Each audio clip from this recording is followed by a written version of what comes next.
近日，印度国防新闻网站就为此发布了一篇报道。这篇文章援引了印度智库联合服务研究所一份报告称，印度陆军每年都在失去更多的人员，其中很多都是自杀、自相残杀以及部分突发事件。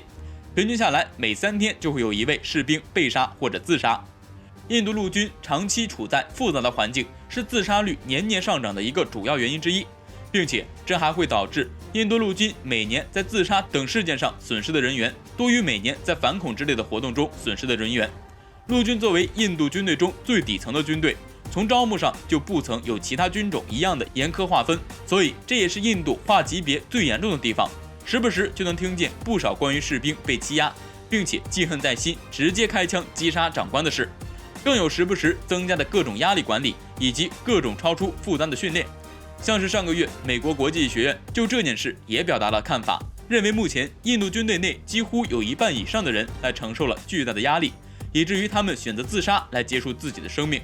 印度智库的高级研究员对印度陆军军内自杀率以及自相残杀率居高不下，同样发表了看法，表示在过去15年的时间里，印度陆军和国防部一直在实施各种强压管理，不仅没有取得理想的成果，强压之下还出现了各种各样的纪律事件，训练不足、设备维护不理想以及士气低落，这些导致印度陆军在战斗准备以及作战性能上就非常不利，打仗死的还没有自杀死的多。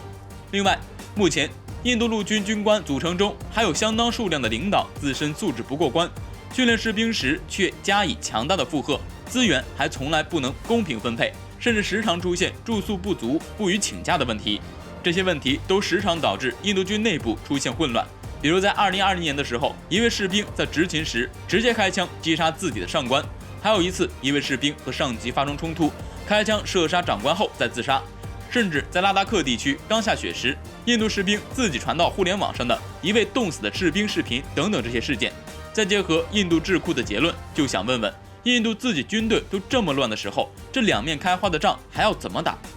虽然印度在拉达克和克什米尔地区可算是虎视眈眈，但是并没有占据很大的便宜，不过其野心也是被显露无遗。而按照如今印度平均每3天就要死1名士兵来看，一年365天下来，起码要122个人左右。当然，这个数字在对比印度人口来看，实在不足一提。但自杀这种恐慌是会传染的。从心理学上说，长期处在这样的环境下，今年122人死亡，明年就可能有近260人死亡，后年近500人死亡。就算印度人多，积年累月下来，死亡人数也十分可观了。在这样的情况下，印度还想打仗，怕不是怎么死的都不知道。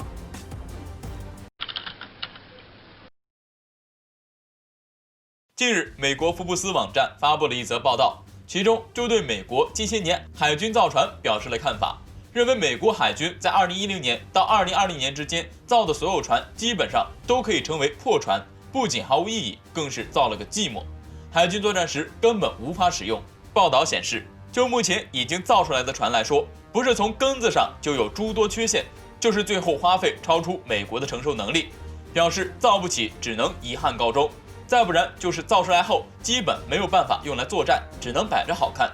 比如说美国近些年疯狂建造的滨海战舰，虽然说成本低廉、建造方便还灵活好用，曾经一度被美国捧上神坛，称为最好用、最先进、最科幻的战斗舰，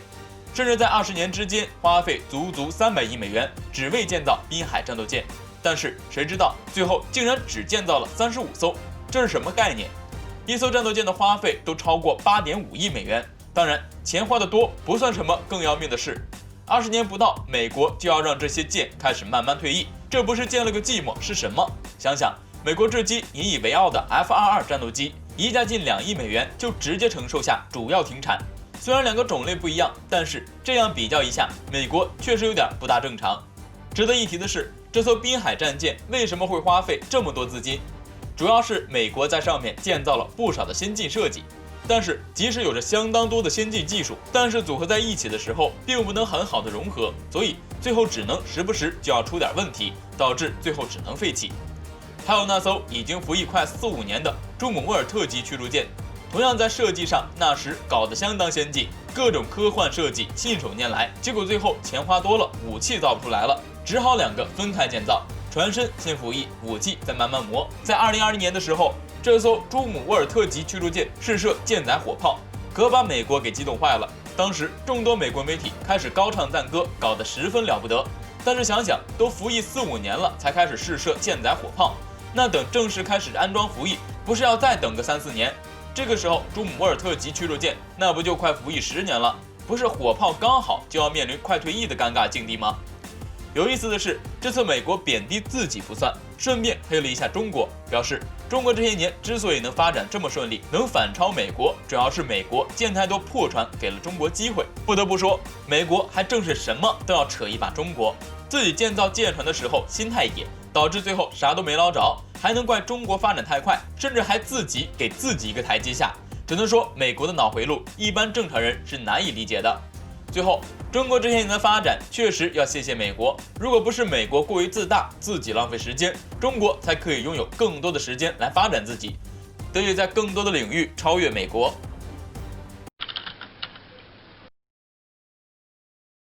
最近美国和伊朗之间可不太平，虽然美国和伊朗之间关系一直不太好，但是在去年伊朗军方最高领导人苏莱曼尼将军被美军刺杀身亡后，两国关系彻底无法挽回。去年又由于美国要求延长对伊朗的武器禁令，导致两国之间关系又进一步恶化。到了今年苏莱曼尼将军遇刺身亡1周年纪念日之际，又恰逢美国总统换届，如此敏感时刻，美国和伊朗之间不可避免的剑拔弩张起来。据伊朗国家电视台报道，在当地时间1月8日，伊朗为位于该国南部波斯湾海岸线上的一处导弹基地举行了揭幕仪式。这场仪式，伊朗革命卫队总司令萨拉米也出席了。在这场揭幕仪式中，伊朗位于波斯湾沿岸的导弹基地遭到曝光，其中的地下隧道画面遭到曝光，在其中有数百枚各种型号的导弹陈列其中。对此，伊朗革命卫队总司令萨拉米表示，他们将准备好应对敌人的任何行动。其实这其中还是有核武器的问题。近日，伊朗宣布将开启生产20%丰度浓缩铀的计划。可能很多人不懂这意味着什么。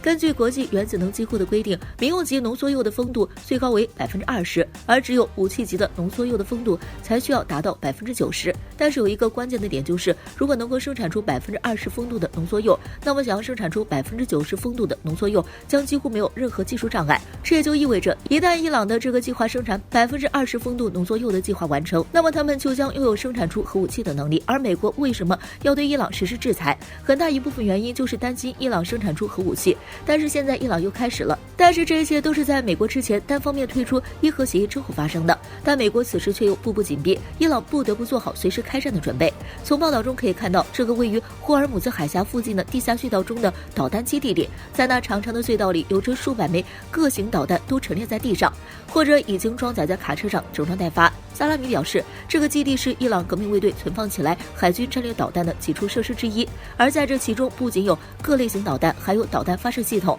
根据萨拉米介绍，这个基地的纵深长度达到了数千米，而这样的综合设施并不是唯一的，伊朗革命卫队海军拥有许多。萨拉米表示，革命卫队海军拥有最先进的导弹，他们能够执行地对海、地对空、空对海以及海对空的多种对战。萨拉米表示，在必要的时候，伊朗将会在波斯湾以及伊朗本土采取必要的措施，以维护他们的国家安全和国家利益。